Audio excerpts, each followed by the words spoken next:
કોર્પોરેશનની યોજાયેલી ચૂંટણીમાં પ્રમુખ પદે બ્રિજેશ પટેલ સહિતનાઓની જીત થઈ।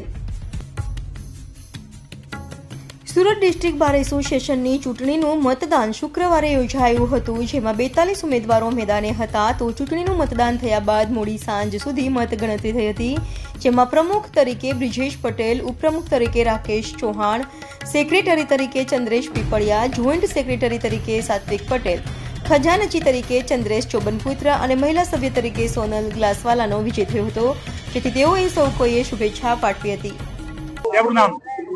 મારું નામ બ્રિજેશ પટેલ છે। આજ રોજ સુરત ડિસ્ટ્રિક્ટ બાર એસોસિએશન ની અંદર ઇલેક્શન થયેલું હતું, જેમાં મારો પ્રમુખ પદ તરીકે વિજય થયો છે।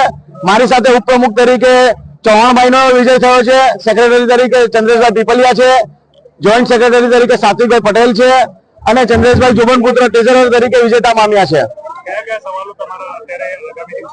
હાલનો અમારો જે કઈ પણ સળગતો મુદ્દો છે આખી કોર્ટ બિલ્ડિંગ નો, કે ભાઈ કોર્ટ બિલ્ડિંગ આટલેથી જીયા ઉડિયા ન જાય, એ માટે અમે 2019 થી લડત ચલાવી રહ્યા છે। કંઈક મહદઅંશે અમને એમાં સફળતા મળી છે।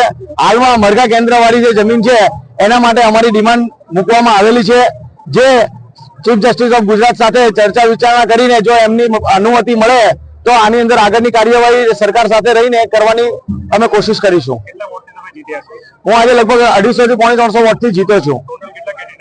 અમે ટોટલ 4 કેન્ડિડેટ હતા। પ્રેસિડેન્ટમાં, વાઇસ પ્રેસિડેન્ટમાં બી 4 કેન્ડિડેટ હતા, સેક્રેટરીમાં 4 કેન્ડિડેટ હતા, જોઈન્ટ સેક્રેટરીની અંદર 3 હતા અને ખજાનચીમાં 2 કેન્ડિડેટ હતા।